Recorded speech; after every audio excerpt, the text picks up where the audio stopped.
Saudações, inscritos do canal Despertar de Consciência.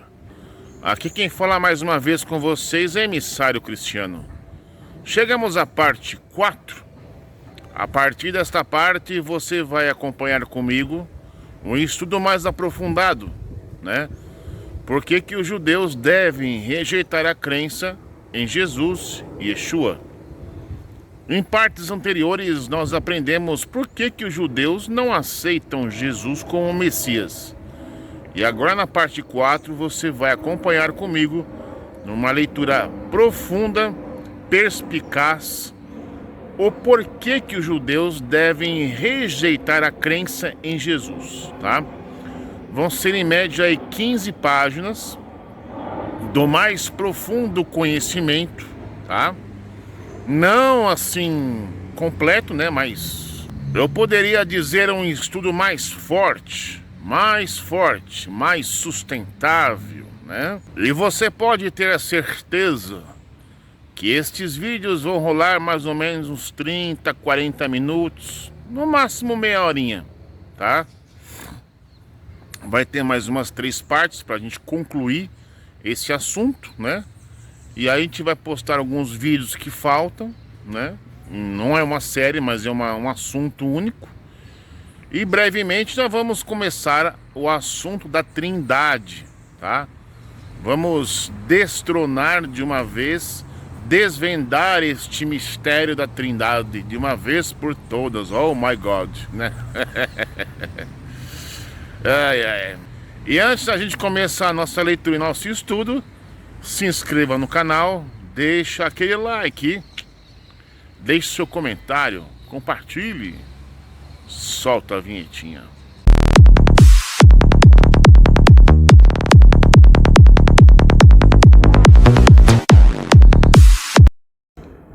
A partir de agora você vai descobrir comigo por que os judeus devem rejeitar a crença em Yeshua, tá correto?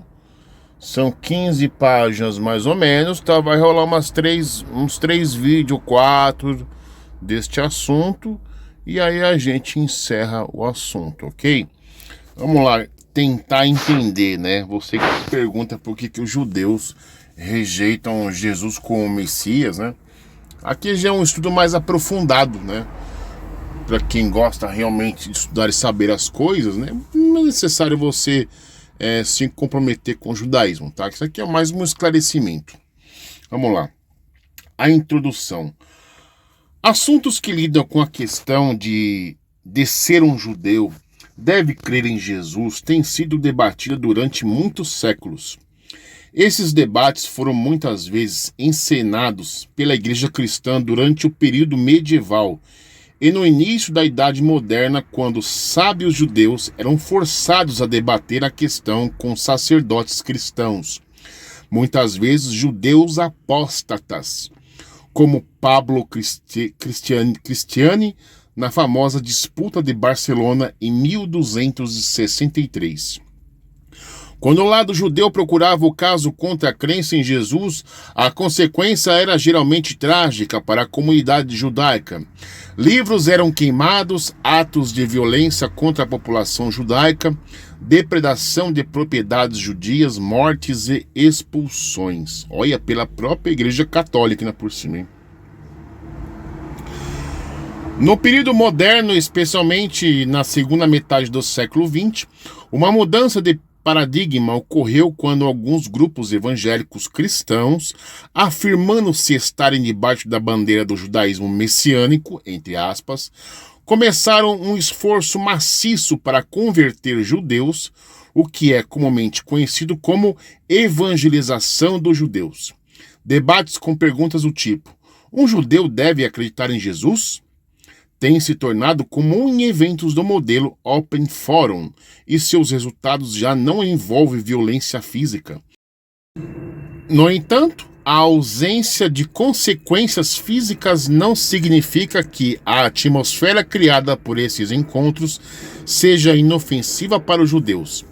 Os mega milhões de dólares, campanhas multimídia e cruzadas lançadas por estes grupos missionários cristãos em locais que têm uma população significativa judaica pode ser espiritualmente perigosa e prejudicial para a comunidade judaica. Tá? Então aqui, pelo que se percebe, é um PDF onde os judeus eles colocam os dois lados da história, né? É muito importante isso aqui. E aqui temos aqui as chamadas referências, etc, etc.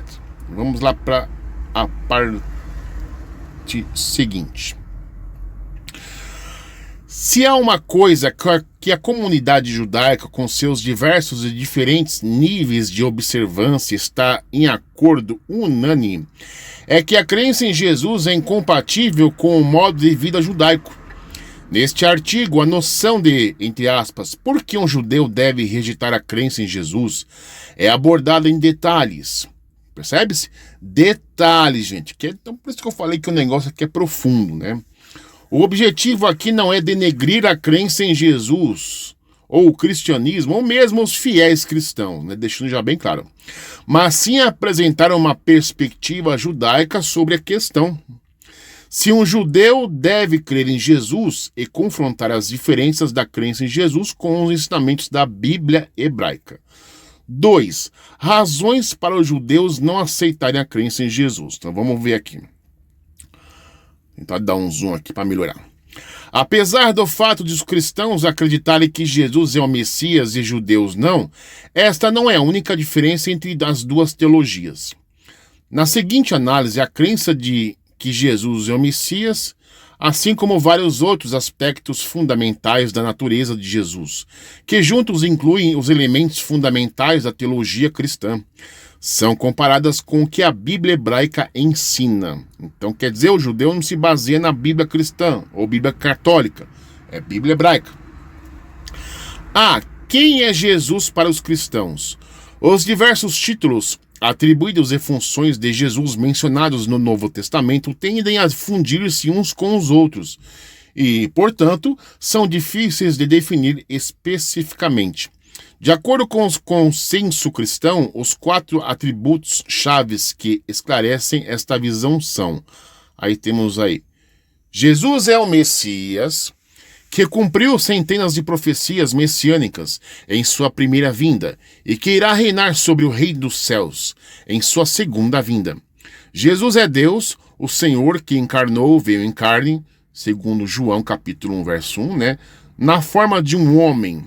Jesus é um filho primogênito de Deus e que ele, por amor infinito pela humanidade, enviou à terra para ser sacrificado a fim de redimi-la do pecado original.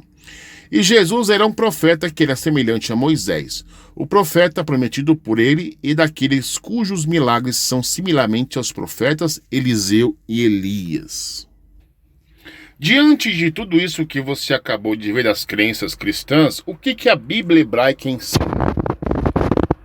Um fato importante, embora muitas vezes esquecido ou negligenciado pelas pessoas, é que a escritura em vigor durante a vida de Jesus e até mesmo por muitos anos após sua morte foi a Bíblia hebraica, entendeu, gente? Não foi a Bíblia católica, a Bíblia evangélica, João Ferreira de Almeida, entre outras versões.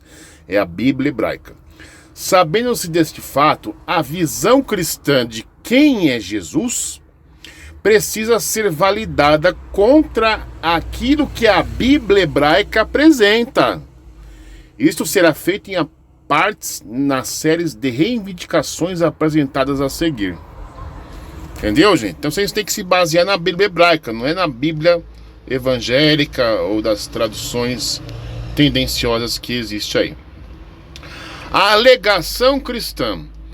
Então, qual que é a alegação cristã? Jesus é o Messias que cumpriu centenas de profecias messiânicas em sua primeira vinda e que reinará sobre o reino dos céus em sua segunda vinda.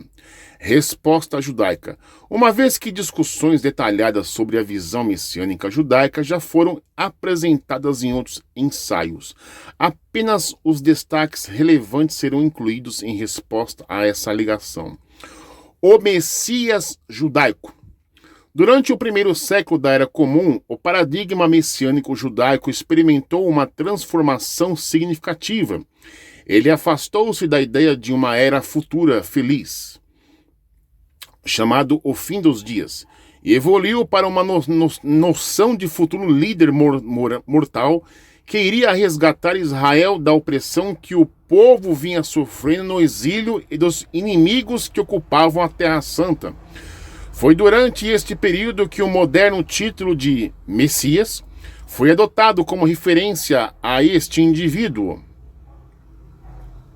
que seria o próximo ocupante do trono de Davi. Uma vez que a Bíblia hebraica fala de um futuro rei da linhagem de Davi, que reinará um Israel unido durante a Era Feliz.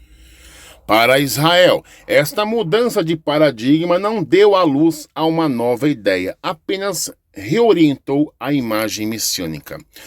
Vários atributos chaves que caracterizam os respectivos valores centrais das visões messiânicas judaicas e cristãs são comparados na tabela 2b2 abaixo.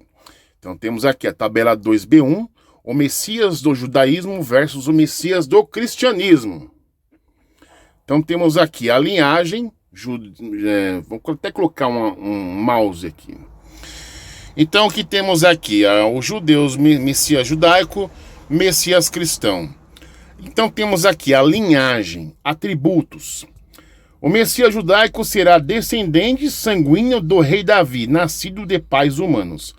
O Messias cristão é nascido de uma virgem que é concebido do Espírito Santo. Então quem é o pai de Jesus é o Espírito Santo, né? Compatibilidade entre as duas não existe, nem a cristã Bíblia hebraica.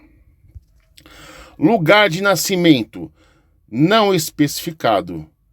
Messias cristão, Belém. Então não temos nenhuma compatibilidade também.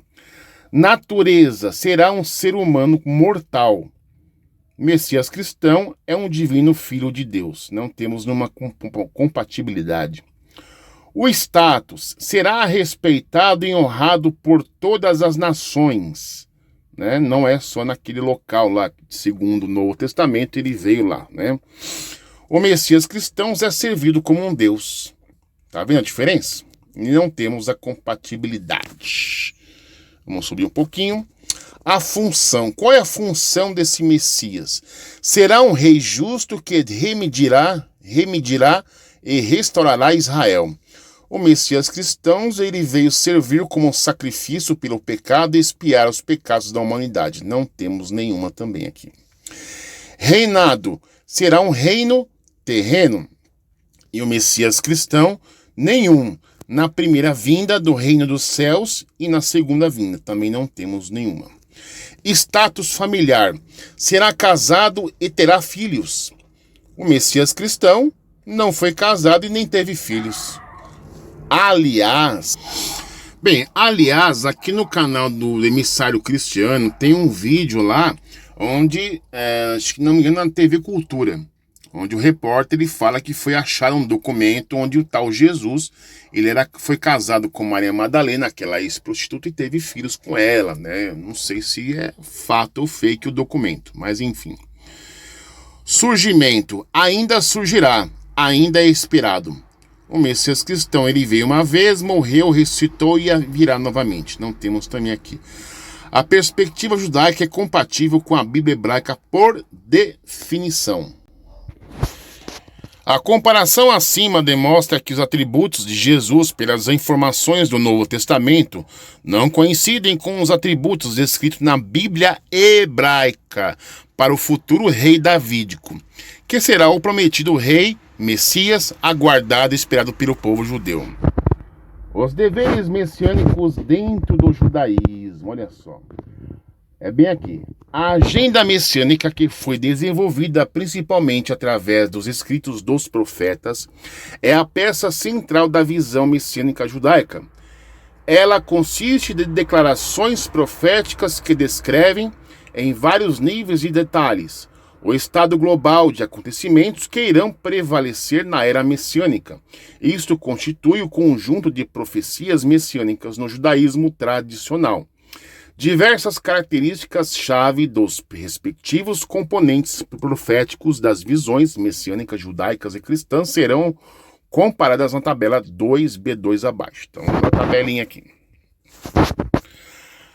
Então, temos aqui a agenda messiânica judaica versus a profecia messiânica cristã. Temos aqui as características, função e a validação. A agenda messiânica e a agenda cristã. Entre 2 e 3 dúzias de número. Mais de 300. A função descrever as condições que prevalecerão na era messiânica. A do cristão descrever Jesus, suas provações em vida a fim de glorificá-lo. O status não cumprido será preenchido cumprido por Jesus em sua primeira vinda. A validação, após a conclusão, as alterações resultantes do mundo serão reais, perceptíveis, tangíveis e mensuráveis. E a do cristianismo, seu cumprimento e mudanças resultantes devem ser aceitos pela fé. E aqui não temos nenhuma compatibilidade. Vamos subir mais um pouquinho aqui. A comparação demonstra que a agenda messiânica e as profecias messiânicas cristãs são incompatíveis. Esta comparação também mostra que o componente profético da visão messiânica cristã é incompatível com as informações contidas na Bíblia hebraica. Como demonstrado em outro ensaio, Jesus não cumpriu nenhum dos itens da agenda messiânica. É impressionante, né, gente? O advento do Messias. Quando falar de advento, é adventista, a volta, né? Lembrando que não existe profecia para a segunda vinda de Messias, tá? E nem da suposta ressurreição. Muitas das passagens proféticas que compõem a agenda messiânica do judaísmo apontam para um futuro descendente do rei Davi, que irá cumprir esta agenda messiânica, e reinar como um rei de Israel durante a futura era messiânica. Tempo este caracterizado por alguns como a era da perfeição universal, devido à escassez de atributos previstos na Bíblia hebraica sobre o futuro governante. O Messias será possível identificá-lo apenas depois dele já ter se tornado rei. Portanto, a fim de qualificá-lo, ele terá que realizar a agenda messiânica, já no seu surgimento.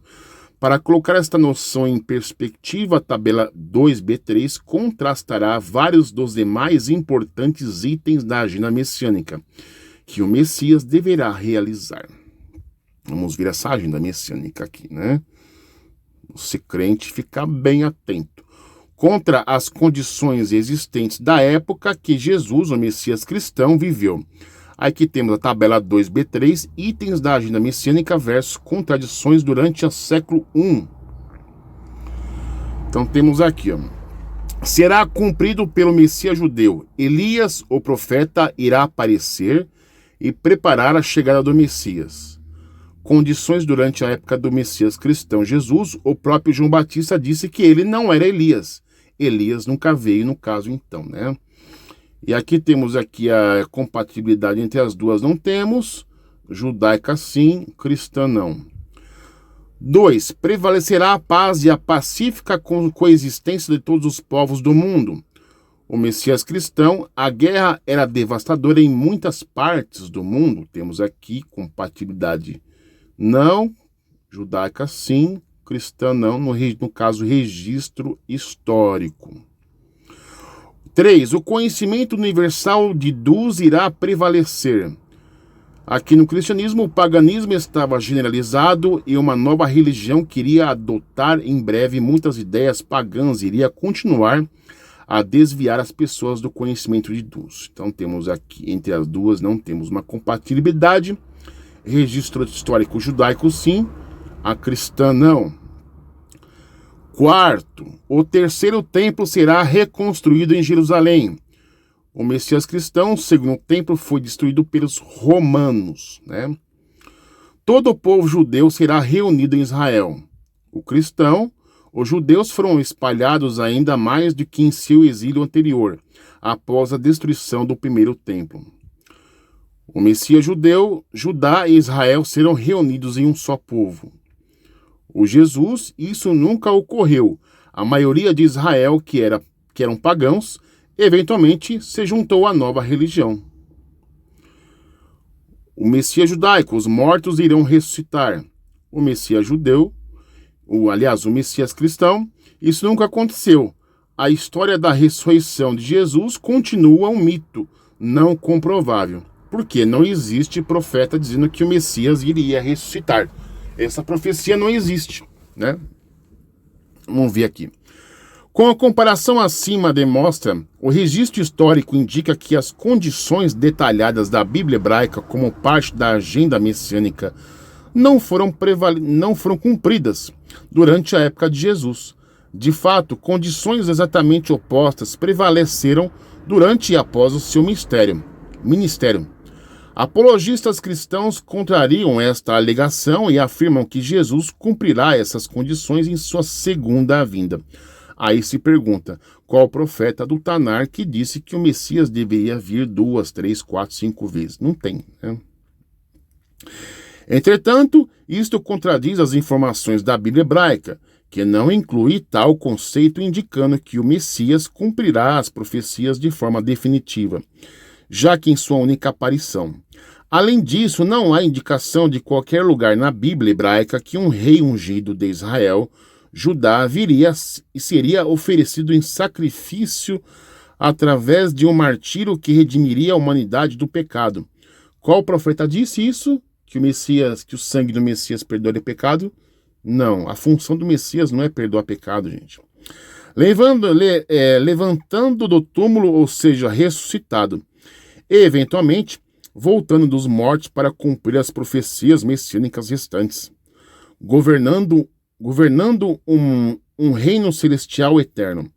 Por conseguinte, é razoável concluir que a noção de uma segunda vinda parece ter nascido a partir de reconhecimento de teólogos cristãos que Jesus não cumpriu as expectativas em relação ao futuro estado de perfeição universal descritas na Bíblia hebraica. Este fato levou ao desenvolvimento de uma nova visão messiânica centrada na morte, vida, nascimento e ressurreição de Jesus como Messias cristão. A conclusão disso aí, Jesus não pode ser Messias judeu.